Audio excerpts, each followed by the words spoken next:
పోచారం శ్రీనివాస్ రెడ్డితో సీఎం రేవంత్ రెడ్డి భేటీ కావడంపై బీఆర్ఎస్ మండిపడింది. ఈ మేరకు పోచారం ఇంటి ముందు బీఆర్ఎస్ నేతలు ధర్నాకు దిగారు. పార్టీ ఫిరాయింపులు ప్రోత్సహిస్తున్న కాంగ్రెస్ పై ఫైర్ అయ్యారు.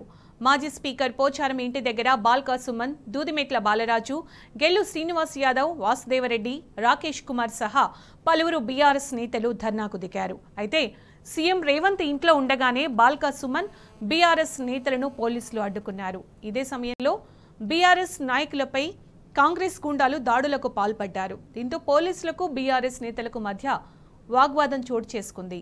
అనంతరం బీఆర్ఎస్ నేతలను పోలీసులు అరెస్టు చేశారు.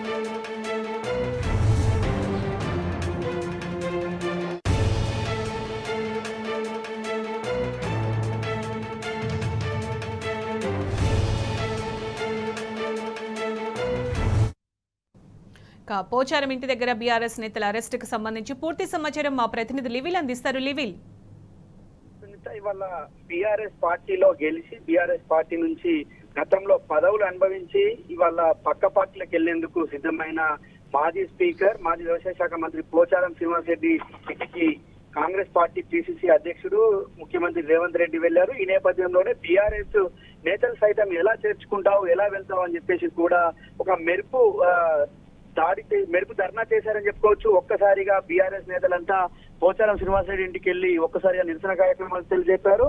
ఈ నేపథ్యంలోనే బీఆర్ఎస్ మాజీ విప్పు, మాజీ ఎమ్మెల్యే బాల్కా సుమన్, పార్టీ సంబంధించిన బీఆర్ఎస్ అధ్యక్షుడు గెల్లు శ్రీనివాస్ తో పాటు పలువురు బీఆర్ఎస్ నేతలంతా కూడా నిరసన కార్యక్రమాలు తెలిపారు. ఖచ్చితంగా ఇది ప్రజాస్వామ్యంలో ఒక చీకటి రోజు అని చెప్పేసి కూడా ఈ సందర్భంగా వాళ్ళు అభివర్ణించారు. బీఆర్ఎస్ బీఫామ్ పై గెలిచి ఏ విధంగా నువ్వు ఇతర పార్టీలోకి వెళ్తావని చెప్పేసి కూడా పోచారంలో నిలదీసిన పరిస్థితి కనిపిస్తుంది. అంతేకాకుండా రేవంత్ రెడ్డిని సైతం మీ జాతీయ నాయకుడేమో ఇతర పార్టీ నుంచి వచ్చిన వారు ఒకవేళ ఒక పార్టీ నుంచి గెలిచి ఇతర పార్టీకి వెళ్తే వెంటనే వాళ్ళ సభ్యత్వం రద్దు కావాలని చెప్పేసి తీర్మానాలు చేశారు. మీరేమో ఇతర పార్టీలకు గెలిచిన వాళ్ళను పశువుల్లాగా కొనుగోలు చేస్తున్నారని చెప్పేసి కూడా ఈ సందర్భం తీవ్ర స్థాయిలో మండిపడ్డారు. అంతేకాకుండా ఈ పోలీసులకు ఇటు బీఆర్ఎస్ నాయకులకు ఒక్కసారిగా తోపులాట చోటు చేసుకుంది. తోపులాటలో పలువురికి బీఆర్ఎస్ అక్రమంగా అరెస్ట్ చేసి బంజారాహిల్స్ పిఎస్ కు తరలించిన పరిస్థితి. ఈ నేపథ్యంలోనే ఒక్కసారిగా ఉద్రిక్త వాతావరణం నెలకొంది. ఇటు కాంగ్రెస్ సంబంధించిన రేవంత్ రెడ్డి అనుచరులు సైతం బీఆర్ఎస్ నేతలపై దాడికి దిగారు.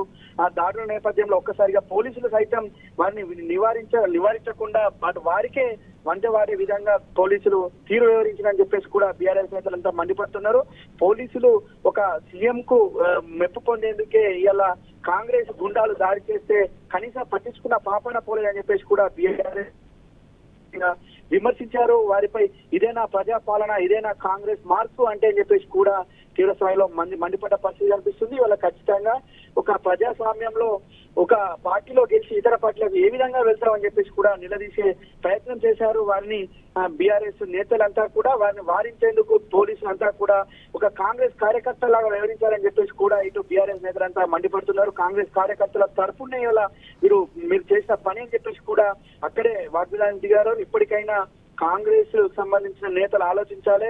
బీఆర్ఎస్ నేతలను ఏ విధంగా చేర్చుకుంటారు? బీఆర్ఎస్ పార్టీలో గెలిచి బీఫామ్ పైన గెలిచి అనేక పదవులు అనుభవించిన పోచారం శ్రీనివాస్ రెడ్డి ఏ విధంగా ఇతర పార్టీలోకి వెళ్తారు? ఆయన కనీసం ఇంగితగానం లేదా అని చెప్పేసి కూడా ఇవాళ బీఆర్ఎస్ నాయకులంతా మండిపడుతున్న పరిస్థితి స్పష్టంగా అర్థమవుతుంది. ఇప్పటికైనా బీఆర్ఎస్ లో పార్టీలో గెలిచిన ఎవరు కూడా ఇతర పార్టీలోకి వెళ్లకుండా ఉండాలి అని చెప్పేసి కూడా ఈ నేపథ్యంలో వారు పలు అంశాలను లేవనెత్తారు. అంతేకాకుండా ఇలా కాంగ్రెస్ పార్టీ ఒక కక్షపూరిత చర్యలో భాగంగానే ఇవాళ వారిని చేర్చుకుంటుంది. అక్రమంగా పశువుల సంతలాగా పశువులను చేర్చుకున్న విధంగా ఇవాళ బీఆర్ఎస్ ఎమ్మెల్యేలను చేర్చుకుంటుంది. ఇప్పటికే అటు దానం నాగేందర్ కావచ్చు, కడియం సిఆర్ కావచ్చు, తెల్లం వెంకట్రావు వీరు ముగ్గురికి సంబంధించి కూడా అనర్హత పిటిషన్ కోర్టులో ఉంది. అనర్హత పిటిషన్ పై ఇప్పటికే స్పీకర్ నిర్ణయం తీసుకోవాల్సి ఉంది. ఆ నిర్ణయం వెలువడక ముందుకే మరో ఎమ్మెల్యేను కొనుగోలు చేయడం ఇది అప్రజాస్వామికం అని చెప్పేసి కూడా మాజీ విప్పు బాల్కా సుమన్ మండిపడ్డారు. ఇప్పటికైనా కాంగ్రెస్ పార్టీ కళ్ళు తెరిచి ఇవాళ ఏ విధంగా అయితే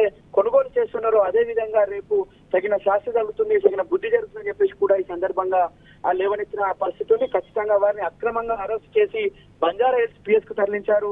బంజారాహిల్స్ ప్లేస్ లో వీళ్ళంతా కూడా ఉన్న పరిస్థితి కనిపిస్తుంది. అక్కడ కూడా జై తెలంగాణ నినాదాలు ఓడిస్తున్నాయి. ఆ ప్రజాస్వామ్యాన్ని కూలి చేసిన రోజుగా ఇవాళ అభివర్ణించిన పరిస్థితి కనిపిస్తుంది. ఇటు కాంగ్రెస్ గుండాల దాడిలో చాలా మందికి గాయాలైన చెప్తున్నారు. వారిని కనీసం పట్టించుకున్న పాపన పోలేదు. కనీసం వారిని నిర్వహించేందుకు కూడా పోలీసులు వెనుకడుగు వేశారని చెప్పేసి కూడా ఈ సందర్భంగా చెప్తున్నారు. మొత్తానికి చూసుకున్నట్టయితే ఇవాళ ఏదైతే పోచారం శ్రీనివాసరెడ్డి కావచ్చు, పోచారం శ్రీనివాసరెడ్డి కొడుకు కావచ్చు, బీఆర్ఎస్ పార్టీలో అనేక పదవులు పొంది అనేక పదవులు అనుభవించి వాళ్ళ వేరే పార్టీలోకి ఏ విధంగా వెళ్తారని చెప్పేసి కూడా ఈ సందర్భంగా పలు అంశాలను లేవనెత్తారు. ఇప్పటికైనా సిగ్గు తెచ్చుకొని పార్టీకి రాజీనామా చేసి, పార్టీ పదవికి రాజీనామా చేసి ఆ పదవుల పాట్లాడకుండా ఇలా పార్టీకి రాజీనామా చేసి వెంటనే రాజీనామా చేయాలని చెప్పేసి కూడా ఈ సందర్భంగా డిమాండ్ చేశారు బీఆర్ఎస్ నాయకులంతా.